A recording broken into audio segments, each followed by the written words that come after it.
When it comes to quality sleep, Ashley has you covered with top mattress brands at winning prices and with special financing options available.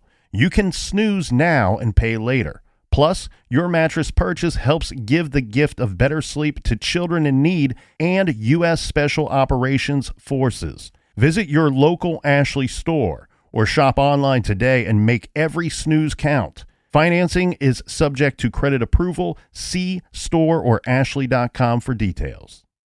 Rosetta Stone is the language learning program with a lasting impact. I've been using their app to learn French, and it's not just about memorizing words, but actually having real conversations. And it's not just French. They offer 25 languages. Right now, Rosetta Stone has an awesome holiday deal, 50% off their lifetime membership. Every language, unlimited access forever. For anyone keen on diving deep into a new language, check out rosettastone.com. It's a game changer. Did you know how hard it can be to avoid getting tricked when you're buying a dog? My name is Alex Schumann, and I usually cover politics, but I turned my attention to a strange new crime, a secretive businesswoman accused of laundering puppies like drug money. Consumers thought they got a rescue, but instead supported cruelty. They're just in it to churn out puppies and make $1. You can subscribe to Smokescreen Puppy Kingpin on Apple Podcasts to binge all episodes or listen weekly wherever you get your podcasts.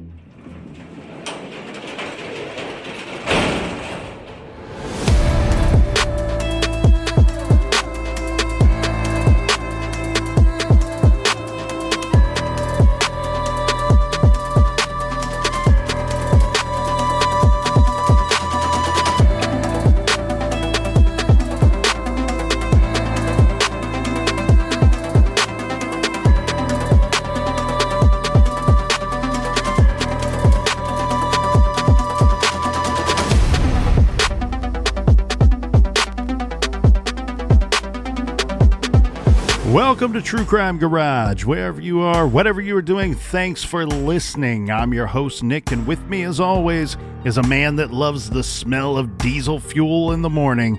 Ladies and gentlemen, the captain. What can I say? I have expensive taste. It's good to be seen and good to see you. Thanks for listening. Thanks for telling a friend.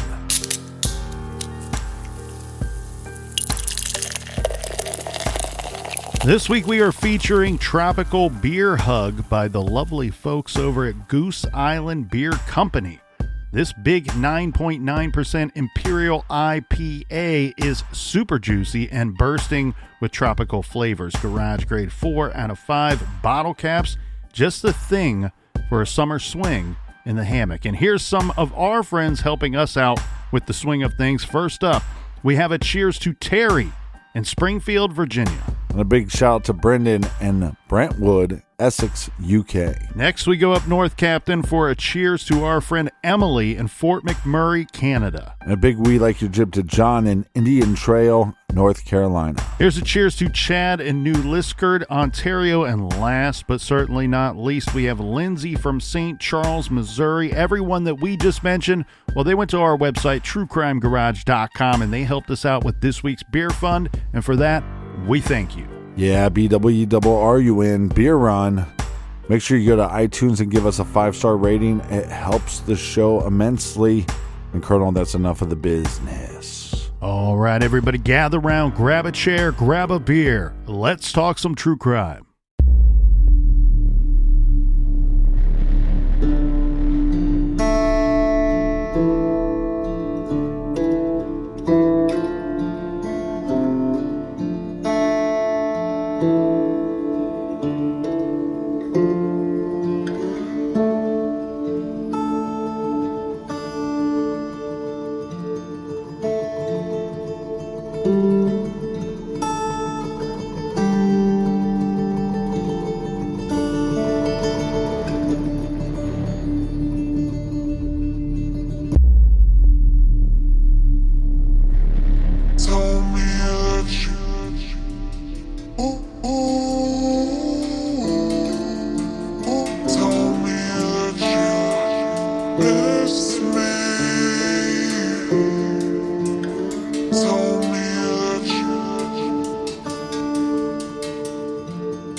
The date, June 26th, 2003.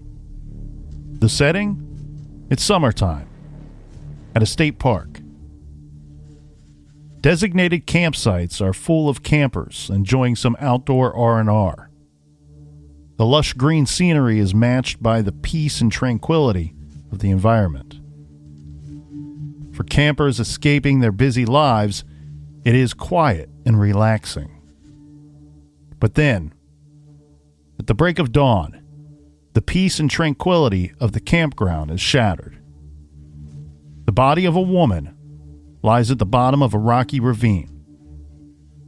Some kind of monster tossed her there like trash. Her corpse rolling and rolling down the steep grade until it comes to a stop for all to see. This was no accidental death, not an overdose, not a hit and run. No, this woman was the victim of a brutal homicide. But how did she get there, where she was found? One minute her killer was pushing her down the slope, and the next he was gone in the night. The only clue to his identity, the big rig pulling away on the interstate above. And as its lights disappeared into the night, so did any clues as to who killed this young woman. This is the unsolved homicide case of Kristin Alice Schmidt and the trucker murders. Warning: there's a killer on the road, and this is True Crime Garage.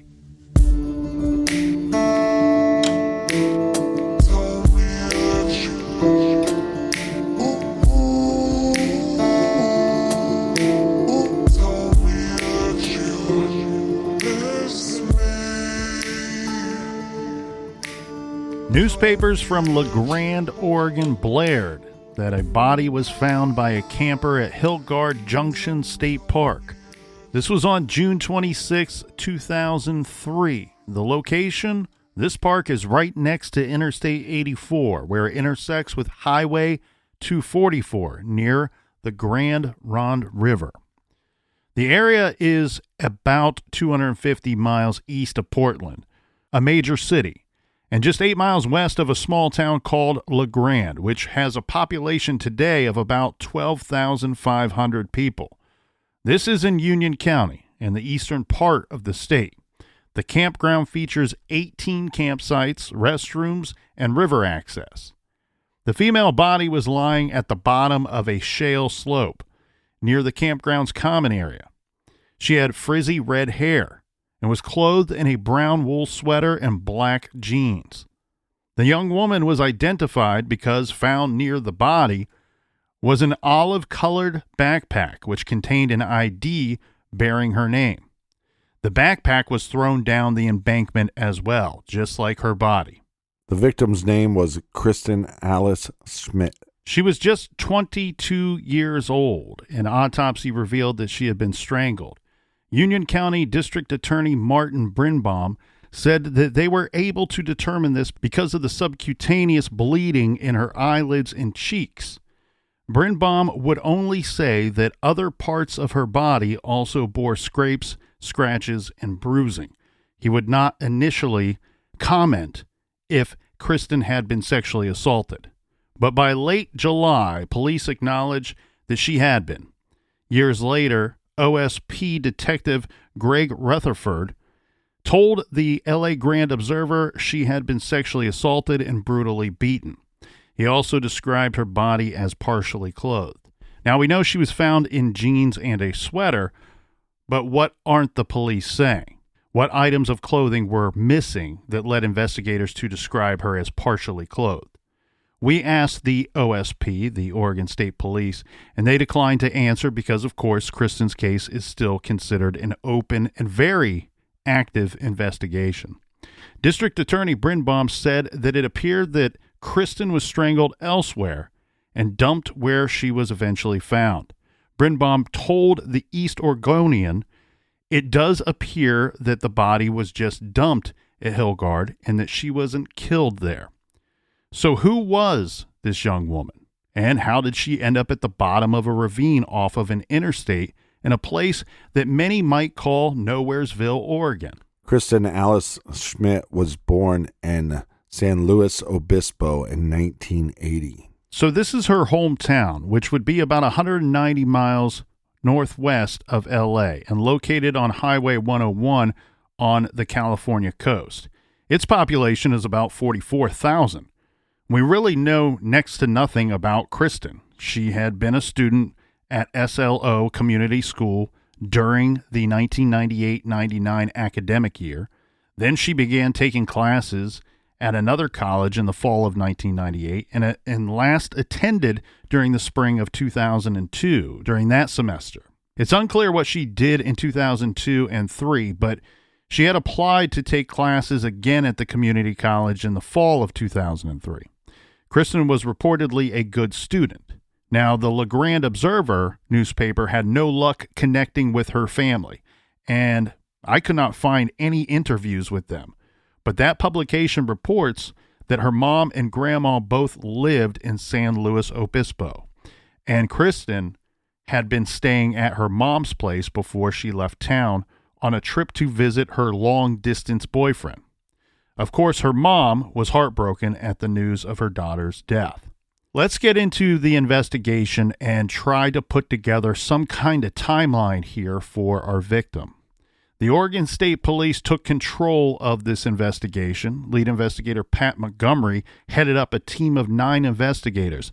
This from the OSP, the La Grande Police, and the Union County Sheriff's Office, all working in unison together on this investigation. Montgomery was quoted in the local news as saying the investigation would be a long and slow process. They were really going to need to try to figure out a key part of Kristin's timeline. That would require investigators to reconstruct Kristin's movements and figure out how she went from San Luis Obispo to a rocky ravine in Central Oregon. Well, this case is very difficult because we don't know much about her. And then this boyfriend that she was seeing, this long-distance boyfriend, which would be a lot harder to have a long-distance relationship back then because you'd be writing to them and long-distance calls cost a lot of money back then, depending on how far away they were. And so we don't even know where this individual was located at. Yeah, again, it just goes back to stating that we don't know much about Kristin's personal life other than her stating to family that she was leaving to visit a long-distance boyfriend. So the police and the investigators from the state police as well as the sheriff's office, what they discovered, they discovered and were able to put together that on June 16th, 2003, Kristin left home, telling friends and family she was going to Colorado to visit her boyfriend. We don't know whether she was traveling alone, but it seems that she was. It's also not clear what her exact travel plans were, or if she was just going to kind of make them up as she went along, hoping to find herself in Colorado. But police discovered she had boarded an Amtrak train in San Luis Obispo and arrived in Portland, Oregon on the same day. This is about a 13-hour drive, so it's a fairly long trip. Kristin reportedly stayed with a friend in Portland for a few days. Now, who this person is or was has never been released. A week after Kristin's body was found, investigators said that it was still unknown whether she was traveling alone. They were working on establishing a timeline of Kristin's movements, and when they did, it would tell them quite a bit. Well, they're going to get some information from some of the campers at this park. Yeah, so where her body is found, these campers, they tell investigators that they were awakened sometime around 3 a.m. by noises that sounded like someone emptying garbage. Now, it's not clear whether this was like metal trash can sounds or Oscar the Grouch talking. Something being dumped or dumpsters being dumped kind of sounds. They don't really go into any real description other than a couple of campers say it sounded like someone was emptying garbage somewhere. But that's an interesting and hopeful lead in their investigation.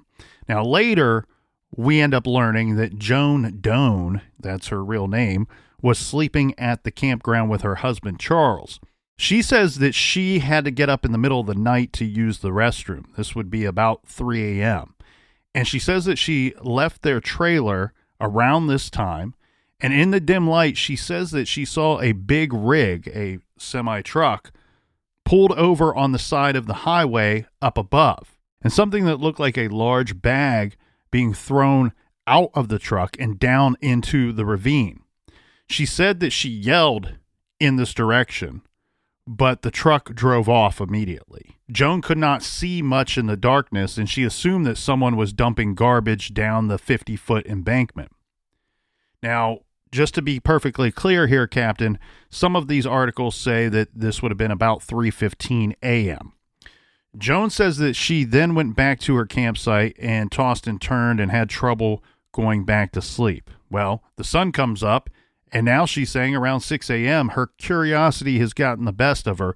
She wants to go out and see what caused that noise, waking her up in the middle of the night. Be careful for what you wish for. She walked in the direction of the noise and found the woman's body. So she's the first person to discover Kristin's body.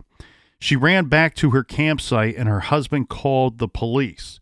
Joan would later describe the body she found as a young woman in her 20s who had clearly been terribly beaten. Well, think about the horror when she finds Kristin's body, because they heard these noises at night. If they would have went and investigated more, they could have been face to face with the killer or killers. There was little question based on Joan's account that the driver of the 18-wheeler had been the person who dumped Kristin down the embankment from the interstate highway. So if Joan hadn't witnessed this dumping, the nature of Kristin's killer would be entirely theoretical, right? We may have never come up with this possible lead. But now investigators knew that they should be looking for a trucker and looking for a truck. We've said this several times on this show. Vehicles are easier to find than people in most cases. So I would start by looking for that truck. The ravine where Kristin was dumped was between the campground and the day use area. It's unknown whether the trucker even knew that there was a campground down there. In the dark, it may have just looked like a wooded area with no houses or people around, and could have seemed like the perfect place to anonymously dump a corpse and then get the hell out of Dodge. Yeah. Initially, investigators were cryptic when speaking with the public, saying that they were looking for a killer within a particular occupation. That's the words they use, particular occupation. They clearly didn't want to show their hand in case the trucker was local or in case someone were to come forward and have that profession. But unfortunately, the pool of truckers using the nation's interstates on any given day numbers in the hundreds of thousands. And investigators learned that any number of truckers could have had access to Kristin. It becomes very difficult where you don't know where Kristin was heading to, what was her destination. Between point A, B, and C, there's so many possibilities of where maybe she would have been abducted. We do learn a little bit more here, though, Captain. So when Kristin left her friends in Portland, she tells them that she was heading to Troutdale to look for a ride. What's Troutdale, or what's in Troutdale? This is part of the Portland, Oregon metro area. So it's about 15 miles outside of the city, as I understand it. The interesting thing here, as it pertains to our case and our lead that we're currently working on, is there is a huge truck stop in Troutdale that has parking for 250 18-wheelers. This is a location where people can get food. There's a barbershop, a game room, a pet area, and so on. So it's massive. That's what she said. Initial reports said Kristin was last seen hitchhiking in Troutdale on the evening of the 25th. Union County DA Birnbaum confirmed that the OSP, they're looking for a suspect among truckers, as they believed Kristin was picked up by a trucker in Troutdale. Years later, it was confirmed by law enforcement that Kristin was actually at the truck stop in Troutdale. So beforehand, we are told that she was seen hitchhiking in the Troutdale area, and then later, as they release more information to the public, we learn that it was in fact at that very large truck stop. I love those super truck stops. They were always my favorite to stop when I was touring around playing with bands. The confirmation we end up with here, Captain, is that Kristin was actually at the truck stop in Troutdale trying to hitchhike a ride or looking for a ride out of there. This would be on the night of June 25th. So she had been seen there and heard, and we'll get into that here in a minute. This is the day before her body was found. Remember, she was found on June 26th. Mm-hmm. This is June 25th. Well, and she wouldn't just be looking for a ride from a truck driver. They also have, gas pumps and stuff for regular vehicles. This is from investigator Greg Rutherford. He says, quote, she was there trying to pick up a ride as a hitchhiker. She wanted to go to Colorado to see her boyfriend. It turned out that Kristin was known to hitchhike and did not appear to consider the risk that could be involved. It's not a situation I would want to put myself in. Well, and OSP pointed out, saying that hitchhiking is not only dangerous, but it's particularly dangerous when it involves truckers. Their words, don't come at me, truckers. Investigators told this to the newspaper, saying that she was definitely a victim of her lifestyle, saying if you are jumping in with truckers all the time, it will eventually catch up with you, especially if you are a young single girl. And Detective Randy Crutcher, who also worked the case for OSP, said she was the kind of person who wasn't afraid of hitchhiking. That is what she did. But Kristin wasn't just on the road or on the side of the road at the truck stop sticking her thumb out. Unfortunately, she did something even more dangerous. She was sticking her toe out. She put it out there to the whole trucking community that she was trying to get to Colorado and was looking for a free ride. So she's heard by truckers on a CB radio that day asking for a ride from Troutdale to Colorado. So it wasn't just bad luck for her that a bad guy came along and grabbed the opportunity to give her a ride, secretly intending to assault her. She made a public request over the CB, which vastly expanded the pool of truckers learning about a young woman traveling alone willing to get into a truck for a ride. So ultimately, she broadcast her vulnerability to a wide audience, and anyone with nefarious intentions who heard it and who was within a few hours' drive could have zoomed over to Troutdale, picked her up. She didn't just fall into his lap. Unfortunately, in this case, our victim jumped into it.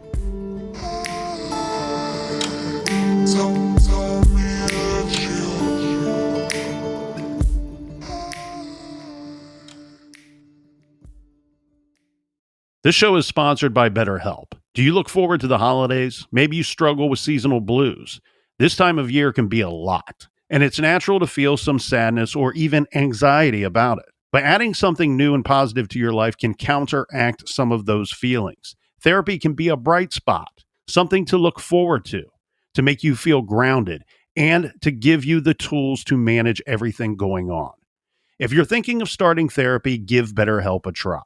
It's entirely online, designed to be convenient, flexible, and suited to your schedule. Just fill out a brief questionnaire to get matched with a licensed therapist and switch therapists at any time for no additional charge. Find your bright spot this season with BetterHelp.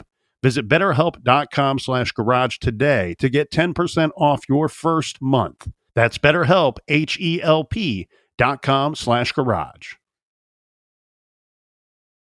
Rosetta Stone is the language learning program with a lasting impact. I've been using their app to learn French, and it's not just about memorizing words, but actually having real conversations. And it's not just French. They offer 25 languages. Right now, Rosetta Stone has an awesome holiday deal, 50% off their lifetime membership. Every language, unlimited access forever. For anyone keen on diving deep into a new language, check out rosettastone.com. It's a game changer. At Consumer Cellular, you get the same exact coverage as the largest carriers, but for up to half the cost. Same thing, up to half the cost. Up to half the cost for the same thing. 50% the money for 100% the same thing. I hope I'm making myself clear. Consumer Cellular. When freedom calls, we're here to answer. Call us at 1-888-FREEDOM. Half the cost savings based on cost of Consumer Cellular single-line 5GB data plan with unlimited talk and text compared to lowest cost single-line postpaid unlimited talk, text, and data plan offered by T-Mobile and Verizon May 2023.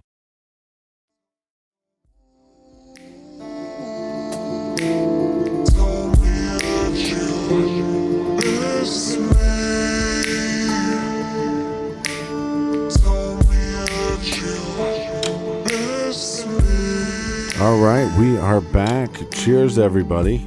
Cheers to you, Captain. Kristin's exact time of death has never been publicly revealed, but here in the garage, we like to figure these things out for ourselves, so we can extrapolate that it was sometime between the sighting of her hitchhiking at the truck stop and then 3 a.m. on the 26th. So we're not dealing with a large window of time here. Remember, we have Joan Doan, who is committed to the statement of it was roughly 3 a.m., maybe 3:15 a.m. when I hear the noise and I see something being dumped down into the ravine from this semi-truck. But as far as the super convenience store truck stop, right? Mm-hmm. We don't have, well, we believe she got here at 9 in the morning and she left by noon. Those are fictitious times, right? Right. Yeah, we don't have an exact time of when she was cited. And I believe that police will have a pretty firm buttocks idea of what time that would have been, because she would have been seen by multiple people and, as we said, heard by dozens over the CB radio. Well, and probably there would be some surveillance there as well. But the difficulty, like you said, you're putting yourself at extreme risk of danger because you're broadcasting to CB radios, hey, I'm at this truck stop. So even if it's way out of somebody else's way, way out of a trucker's way, they hear, oh, this young 22-year-old needs a ride. I don't even have to be going to Colorado if I'm thinking nefarious thoughts. Or to Portland or anything. If you can hear that invitation and you're a bad guy, right, you're somebody that is into this sort of thing, you can make your way to Troutdale and pick her up. Yeah. Especially, all you really got to be concerned with is, can I get there faster than the other bad guy? Now, again, I want to, before we go too deep into this, because we're going to get really deep into these different truckers and serial killers inside that profession. I want to be clear up front here. We're not saying that truckers in general are bad. In fact, we have a lot of truckers that listen to the show, and we're very happy and proud of that. Now, but just with any profession, there are a small percentage of the people that are bad inside of that profession. Most truckers are great, awesome, nice, wonderful people. Mm-hmm. But it just goes to show that it's really no different here, Captain, if she announces over a CB radio for a ride or for a trucker to come pick her up. You announce over that CB radio, anybody that has a CB that can hear that would be a potential suspect that could have come and picked her up. And if we lived in a world where everybody had CBs in their cars, then think of the hundreds and hundreds of people that may have heard her invitation for, hey, I'm seeking a ride. I'm alone. I need to make it out to Colorado. I'm not trying to victim blame here. I'm just pointing out the vulnerability that one may put themselves into, and possibly suggest that spend a few bucks and get a bus ticket to where it is that you may need to go. For a lot of these killers, one of the hardest parts is to actually abduct the person, to get them into your vehicle so you can take them somewhere else. Kristin's willing to do so. So how will investigators go about finding truckers who were on the road in this region where Kristin was picked up from and found? The SLO Tribune put out an article on September 9th, 2003 that stated, quote, to determine who was on the road when the murder occurred, the investigators said they have been conducting interviews and checking way stations and truckers' travel logs. They concentrated on way stations along I-84. But we have to say, often when we drive by those way stations, they are closed. Detective Crutcher also said that admittedly some truckers run past a way station, skipping it so the truck would not be on record. But he said that those truckers are usually caught. It's not clear whether there are cameras recording the stations that would show if a truck blew past without stopping or what. In 2003, who knows the likelihood or the probability of that situation. If he's saying that they are usually caught, then there must be some way of checking on this situation. Yeah. The OSP reportedly looked into over 1,000 truckers in the Kristin Schmidt case.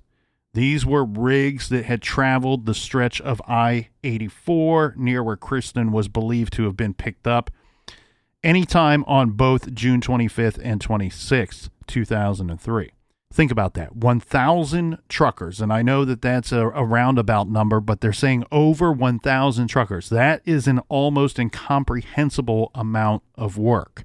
If any of them were determined to be potential persons of interest for whatever reason, the investigators would have to track them down and speak with them directly. Which would be very difficult to do because they're not confined to one area. Exactly. Now, Detective Crutcher told the Observer that Kristin's case was the most extensive case he had ever worked on at that time for the OSP in terms of manpower.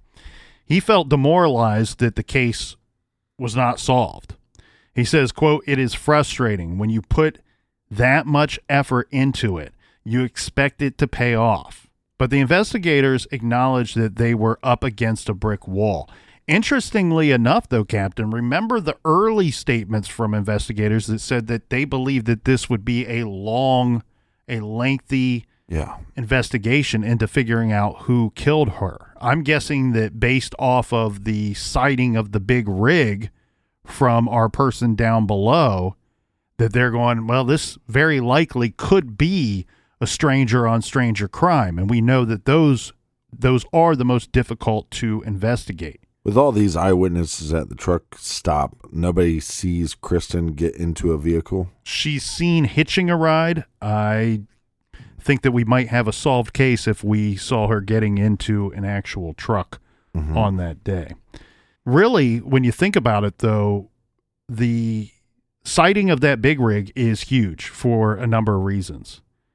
Because if you have a stranger on stranger homicide, we know how difficult those are to investigate, how difficult it is to connect killer to victim or victim to killer. Right. But seeing that truck now eliminates a lot of people for you in your investigation. It really brings the number down, the sheer number of people that you're going to have to look into at the initial stages of your investigation. Yeah, this is very difficult for law enforcement. As you pointed out, Captain, it would be incredibly wonderful for our investigation if somebody came forward that said they saw her getting into a vehicle or knew more about the vehicle that she got into. And from what we've seen, and again, OSP's not super willing to discuss a lot of the details of her case because it is not just open, but I'm happy to report I believe by their statements that this is a very active investigation. They may even be closing in on the individual responsible.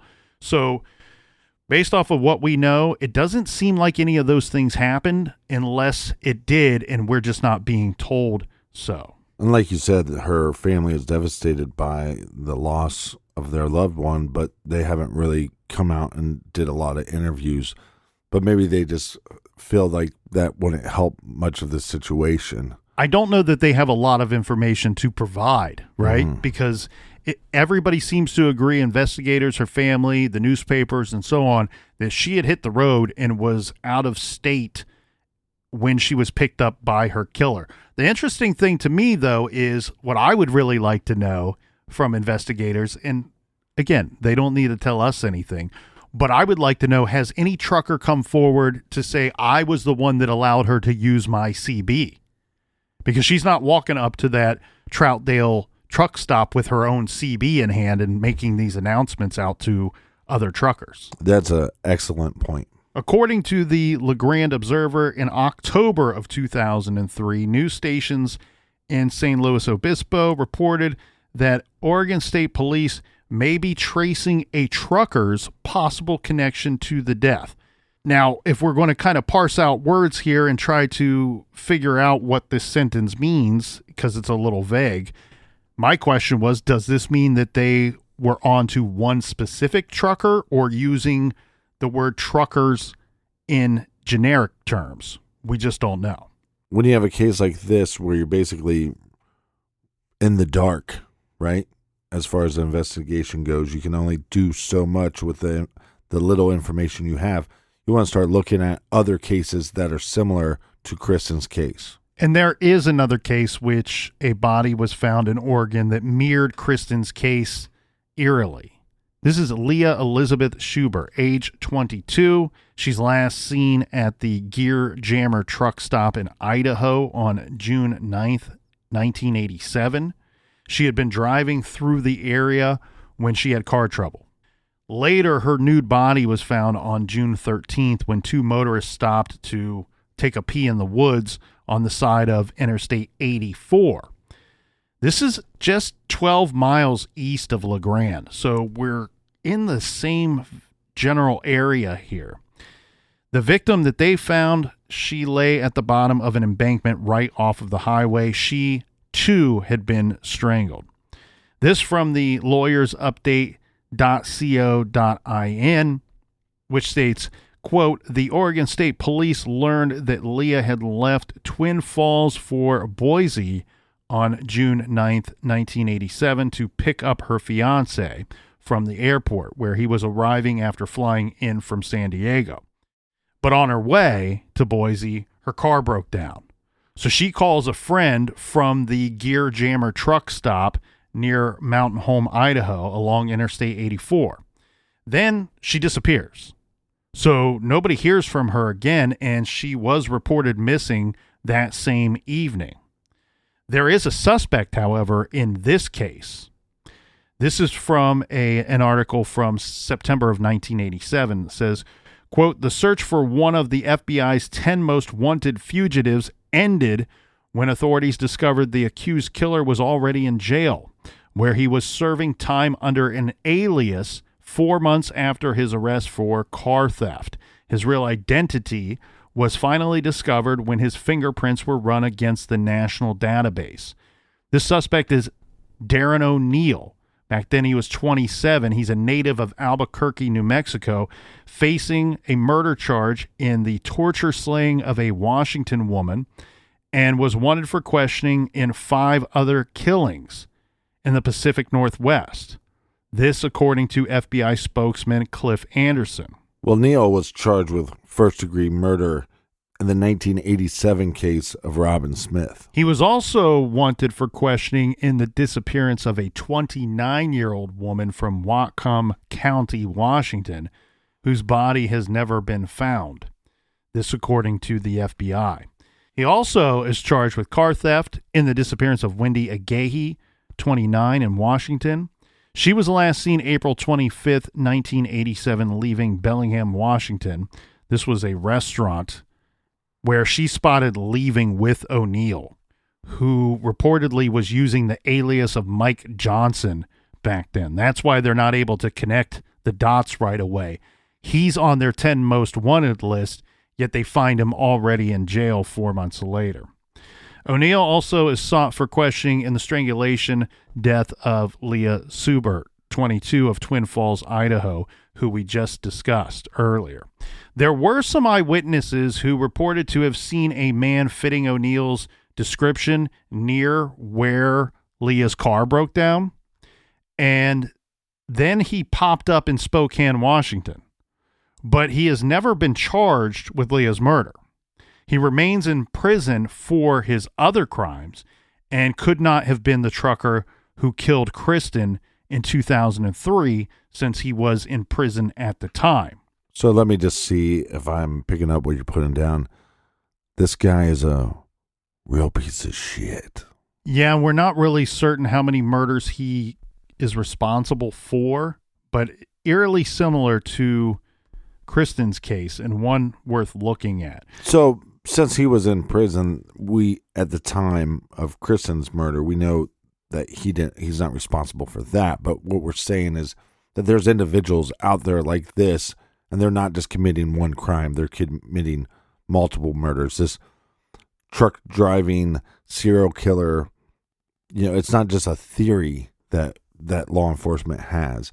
These are actual individuals. That's exactly right, Captain. And we referenced Leah's case, saying it was eerily similar, but even though he's suspected, the man that we just mentioned, O'Neill, is suspected in that case, Leah's case is unsolved, eerily similar to Kristin's. It stands to reason that possibly the killers of one of those women or both of those women are one and the same. I hope everybody out there listening is familiar with the FBI's VICAP program, because we talked about it extensively in our recent coverage of the Sam Little murders. And we've talked about it throughout the history of this show because it comes up so often. But a little refresher here, or if you've not listened to the Sam Little episodes, the VICAP program run by the FBI, this is where state and local law enforcement agencies upload specific information about certain kinds of cases in their jurisdiction to the federal database. VICAP is a federal database. These are typically homicides, sexual assaults, missing persons cases, and John and Jane Doe cases. The database allows for searching and comparison of cases. This facilitates the finding of similar crimes, both to help solve serial crimes committed by the same killer and to pinpoint serial offenders based on their patterns and MOs. The FBI's VICAP website contains a page that says, quote, if there is such a thing as an ideal profession for a serial killer, it may well be as a long-haul truck driver. They go on to say the pattern, the website says, is unmistakable. It attracted notice when in 2004, a senior crime analyst from the Oklahoma Bureau of Investigation named Terry Turner detected a crime pattern. The bodies of murdered women were being dumped along the Interstate 40 corridor in Oklahoma, Texas, Arkansas, and Mississippi. Turner was investigating 7 cases in which truck stop sex workers had been bound, raped, killed, and dumped along I-40. I know all these crimes are taking place out west, but when you look at the Long Island serial killer case, people have had theories that the killer could have been a truck driver. That's exactly right. Now, this is from a newspaper called the Oklahoman, and it says, quote, in a way, the FBI's National Highway Serial Killings Initiative originated with an Oklahoma man who needed to take a restroom break. They go on to say on September 18th, 2003, a Tulsa area pharmaceutical salesman was driving east on Interstate 40 when his bladder began to get the best of him. Realizing he couldn't make it to the next rest stop, he exited at rural Tiger Mountain Road near Henrietta. At the end of the ramp, dirt roads led off in 3 directions. The area was isolated and undeveloped. High grass rose around out of ditches, and something smelled terrible.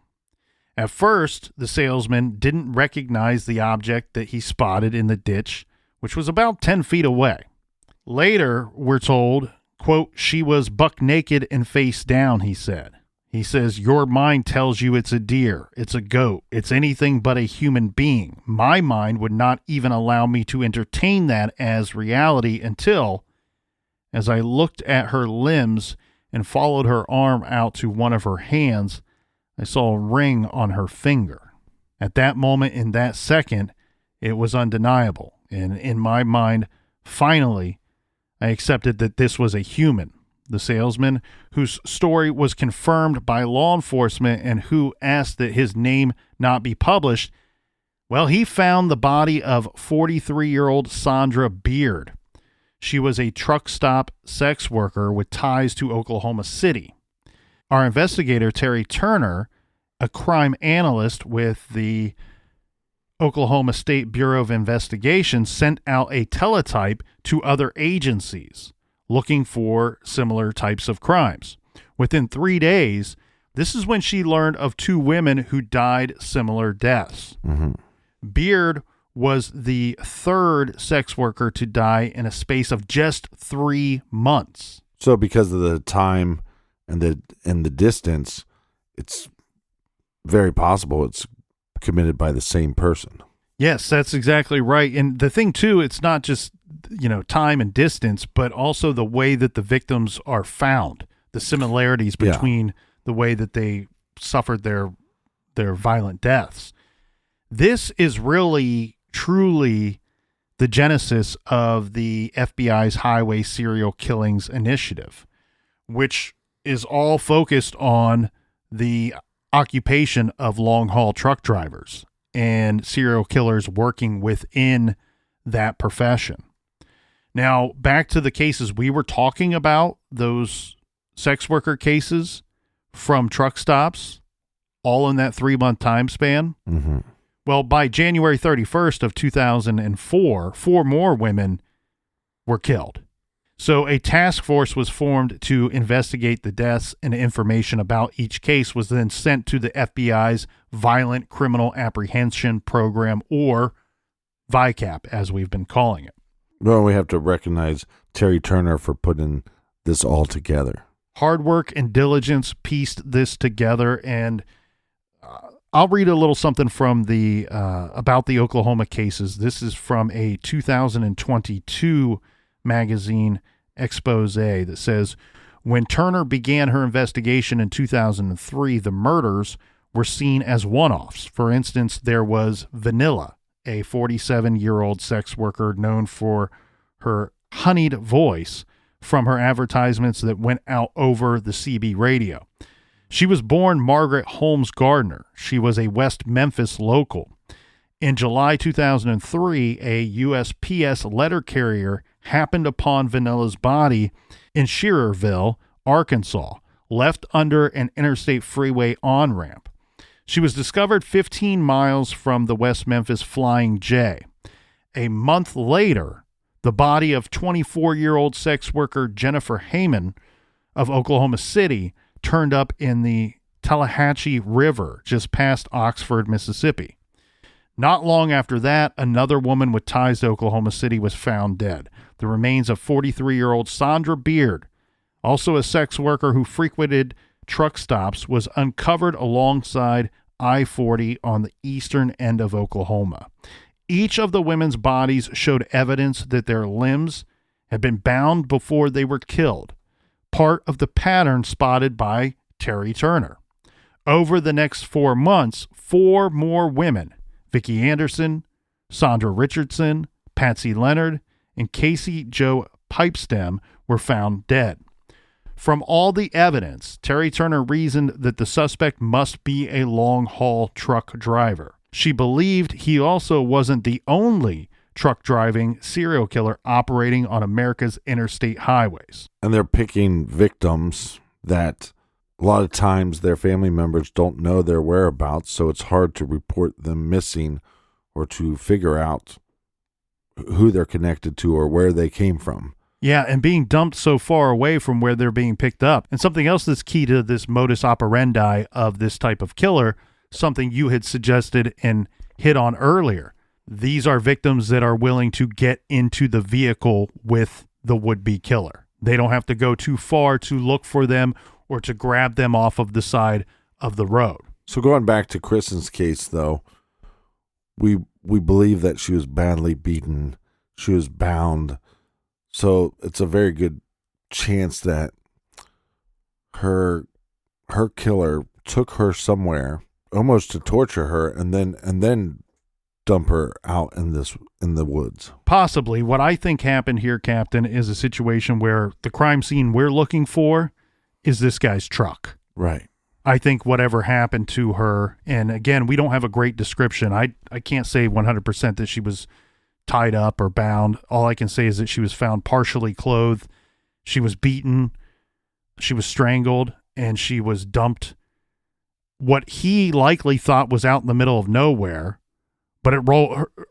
Unfortunately, the corpse, or fortunately, I guess, if you want to look at it from a glass half full perspective, is fortunately this caused enough noise and her body rolled far enough down this ravine to be discovered a short time later, which then leads us to this breadcrumb trail of, well, maybe Kristin's killer is a truck driver.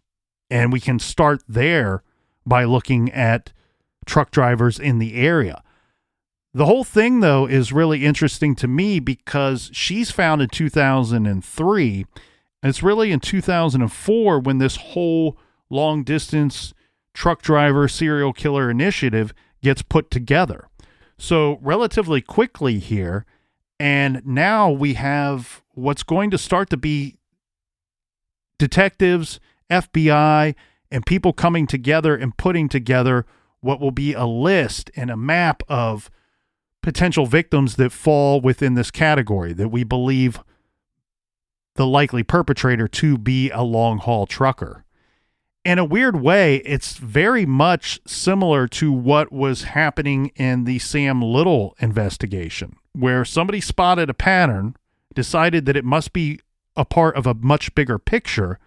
Now we need to reach out to everybody out there, cast a wide net, and we need to start to be able to see some of those other pieces of that puzzle, some other pieces of that bigger picture.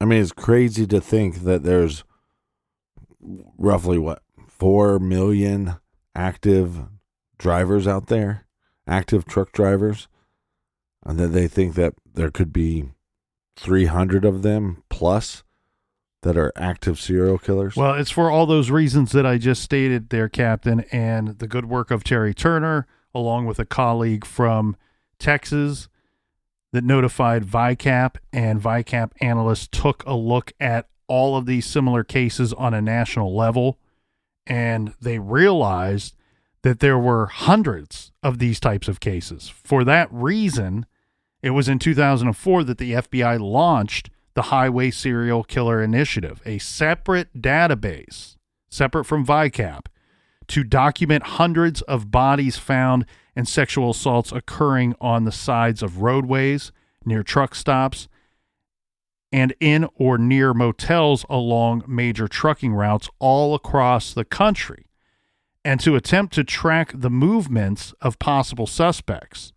The FBI notes that the majority of the victims were women living high-risk lifestyles, such as drug-addicted transients, sex workers, all who frequented truck stops or gas stations along major highways. The suspects were naturally truckers because of where the victims are being picked up. Christine Palazzolo, an FBI crime analyst who worked on the Highway Serial Killer Initiative, also was instrumental in identifying Samuel Little and his victims, is quoted on the website as saying, quote, "We had an inordinate number of victims and offenders from this rather specific population pool," obviously referring to sex workers and truckers, respectively. Michael Harrigan, who originally oversaw the Highway Serial Killings Initiative, said in 2009 that the victims were generally drawn from a vulnerable population, saying, quote, "We don't want to scare the public and make it seem like every time you stop for gas, you should be looking over your shoulder. Many of these victims made poor choices, but that doesn't mean that they deserve to die," end quote.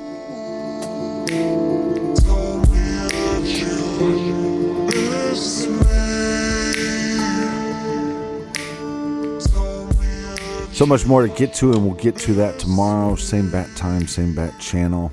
And until then, be good, be kind, and don't litter.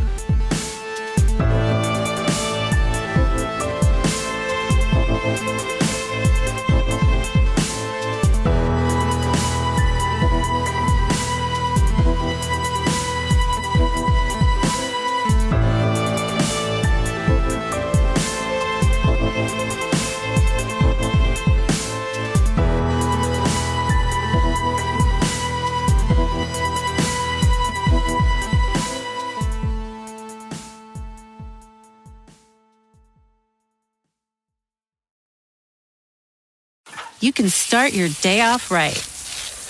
When you find a professional on Angie to get your plumbing right first. Connect with skilled professionals to get all your home projects done well. Visit Angie.com. You can do this when you Angie that.